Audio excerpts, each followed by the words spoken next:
paz do Senhor. Vamos iniciar nossa lição de número 6. Ana, a força de quem ora gera milagre. Nosso texto áureo encontra-se no primeiro livro de Samuel, no capítulo 1, versículo 27. Por este menino orava eu, e o Senhor me concedeu a minha petição, que eu lhe tinha pedido. Verdade aplicada na jornada cristã.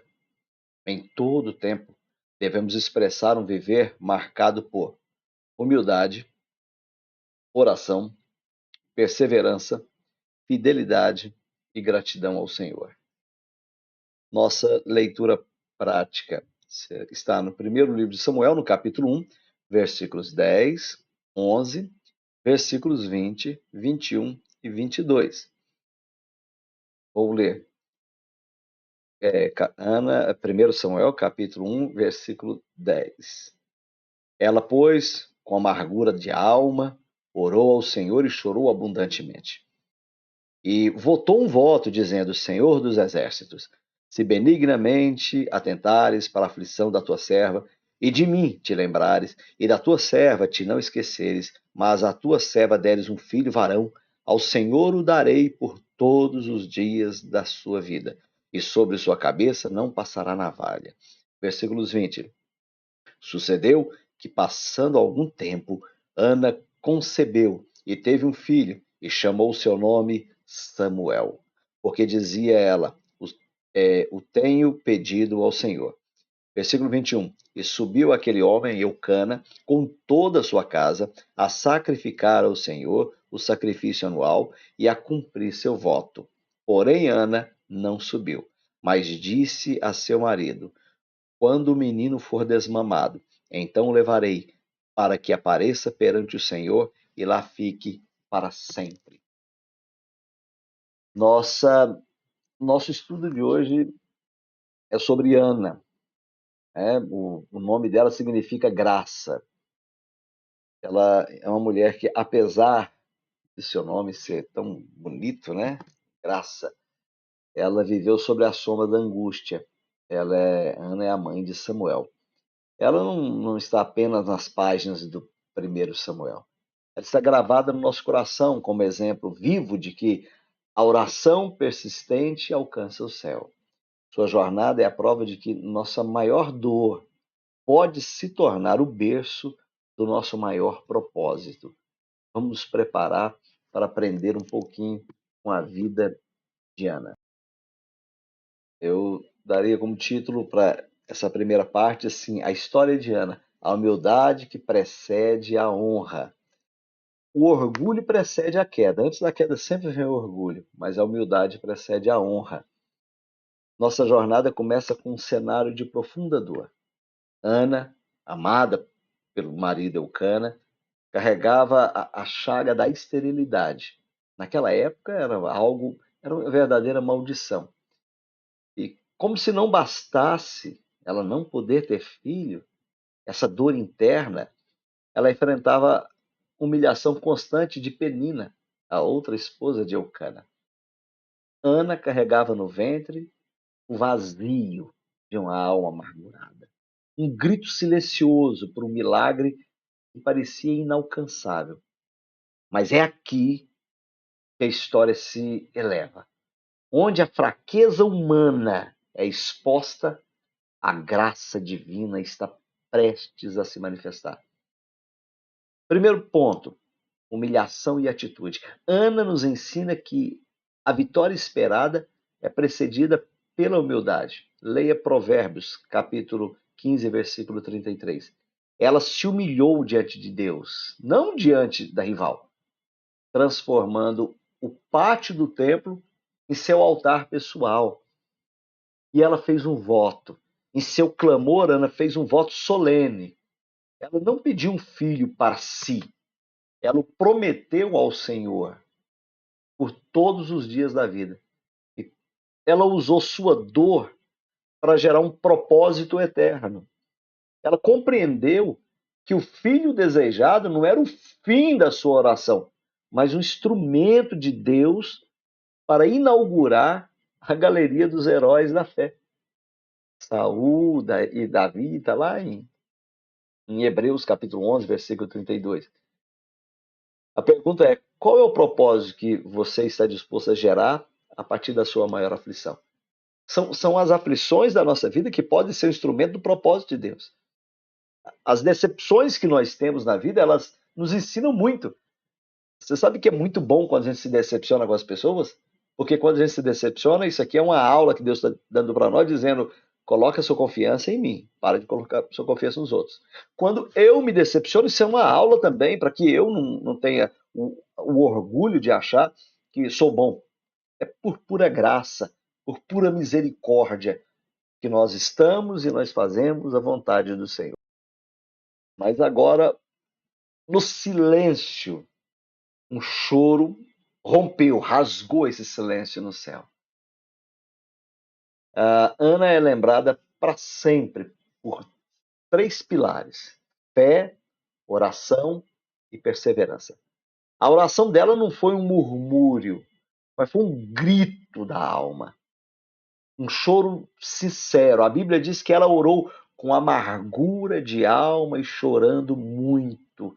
1 Samuel, capítulo 1, versículo 10. Seu choro não era de tristeza inerte, essa tristeza parada que te trava, mas um clamor profundo que revela a sua confiança absoluta em Deus. A vitória de Ana se deu devido à sua perseverança, o ato de orar perante o Senhor e não desfalecer. Lucas capítulo 18, versículo 1, nós temos uma referência a respeito disso. Outro ponto, a persistência. Mesmo sendo incompreendida pelo sacerdote, que pensou que ela estava embriagada, Ana não se distraiu com a ofensa. Ela sabia com quem falava. A oração, ela nunca é, o poder dela nunca é por quem ora, mas a quem nós oramos, em nome de quem nós oramos. E nós oramos em nome de Jesus, nós levamos nossa oração ao trono da graça. Então não somos nós, não é por nós. Se fosse dependesse de nós, a oração não passava até onde o som da nossa voz fosse ouvido e só. Era de nós para nós mesmos, mas a oração é feita ao Senhor. Então nós temos, na presença de nós podemos persistir. E ela persistiu. Ela sabia com quem ela estava falando. Seus lábios se moviam, mas a sua voz não era ouvida. Por isso que o sacerdote achou que ela estava bêbada. Era um coração que estava falando, a alma que estava derramando. Deus não ouve apenas palavras, ele ouve a profundidade da nossa alma. Deus viu a aflição da sua serva, lembrou-se dela e o impossível aconteceu. O choro de Ana se transformou em alegria. Deus ouve as nossas súplicas e responde de acordo com a sua vontade e no seu tempo. A perseverança é uma ponte entre a oração e o milagre. Nunca esqueça disso. A perseverança é uma ponte entre a oração e o milagre. Você fez a oração aqui, tem um milagre aqui. A ponte que une esses dois é a perseverança. Que nós possamos ser sempre perseverantes em oração. A fidelidade de Ana é o nosso próximo tópico. O milagre veio, mas a história de Ana ainda tinha no seu ápice a fidelidade. O que a gente faz depois do milagre? Essa é uma parte importante. Muitas pessoas recebem uma bênção de Deus e essa bênção de Deus o desvia da presença do Senhor. A bênção de Deus se torna uma maldição, se afastando do Senhor. Então, a fidelidade é o que veio depois do milagre. Ana teve a fidelidade como resultado de um milagre. Se o milagre não gerar fidelidade em nós, então esse milagre ele, ele é algo que não deveria ter acontecido.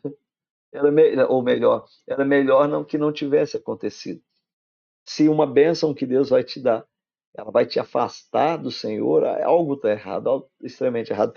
Eu não posso mais trabalhar para o Senhor por causa do meu trabalho. O trabalho que Deus te deu Eu não posso mais fazer isso do Senhor por causa da minha casa, por causa do meu filho, da minha família. Misericórdia. Misericórdia. Às vezes Deus dá uma bênção para nós e nós é que transformamos isso em maldição. Quando nós usamos isso como desculpa. Mas essa pergunta eu tenho que sempre fazer para mim mesmo. O que vamos fazer depois que vier o milagre que eu estou pedindo ao Senhor? Qual será o meu comportamento? Ana não hesitou. Ela cumpriu o que havia prometido. A lição, a fidelidade de Ana nos ensina que o débito de gratidão é nosso. Quem fica sendo devedor de gratidão somos nós. Dar o devido crédito a Deus pela vitória em nossa vida não é uma opção, mas é a essência da fé. Olha, isso está acontecendo, essas bênçãos estão acontecendo graças ao Senhor. Tudo é graças ao Senhor. E nós temos que tomar muito cuidado quando nós fazemos votos. Em Eclesiastes, no capítulo 5, versículo 4, diz que Deus não se agrada de quem vota e não cumpre. Você não é obrigado a fazer votos. Você não é obrigado a fazer um voto com Deus. Olha, Senhor, farei isso, isso. Mas não sendo obrigado, só faça se de fato for cumprir aquilo. Deus não se agrada de quem vota e não cumpre. E ela fez um voto. Se ela ficasse grávida, tivesse filho, ela daria esse filho ao Senhor. O fruto da sua dor, para que ela fosse, para que ele, né, o menino, fosse um grande profeta e juiz de Israel. E Ana, trocou a posse pessoal pela realização do propósito eterno. Isso é importante, irmão. Olha só que coisa bonita. Ela trocou a posse pessoal, o filho era dela. Ah, eu vou ficar com ele menino para mim, não, mas eu fiz um voto. E agora tem um propósito eterno. E eu entrego meu filho, minha família, no propósito do Senhor. Que nós possamos nos entregar ao propósito do Senhor. E tem um cântico bonito, né? E aqui é que está a maior beleza. A dor de Ana se calou, dando lugar a uma canção que ecoou e por séculos. O cântico de Ana, que está lá em 1 Samuel, capítulo 2, versículo 1 ao 10, é um hino que exalta a soberania divina e pronuncia o cântico de em Lucas capítulo 1, versículo 46 e 55, é o cântico de Maria. O legado de Ana transcende a história pessoal, é um testemunho que Deus usa corações quebrantados para cumprir seus grandes propósitos. Um coração quebrado é uma área para Deus trabalhar os seus milagres e os seus propósitos eternos. Por isso que ele chama cada um de nós e vinde a mim todos vós estáis cansados. Ana estava cansada e sobrecarregado, e eu vos aliviarei. Nós temos que colocar até mesmo nossas tristezas, nossas angústias, nossas frustrações nas mãos do Senhor. Coloca tudo, rasga o coração e coloque tudo na presença de Deus e deixe que transformar tudo isso, todo esse terreno ruim para nós, em uma área de milagre, em uma fábrica de propósito do Senhor. Isso é com o Senhor. De nós é exigido a oração, a humildade, a oração, a fidelidade. Que nós possamos ser fiéis depois que o milagre acontecer. E que Deus sempre, sempre, sempre possa estar nos ensinando. E ensinando nós possamos estar sempre orando e clamando na presença do Senhor.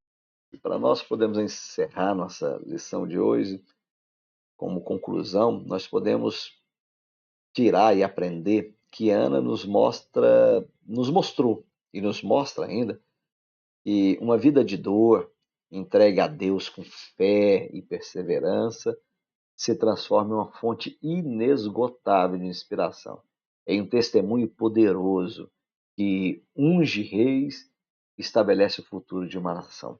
Que Deus nos abençoe e nos guarde. Até a nossa próxima aula.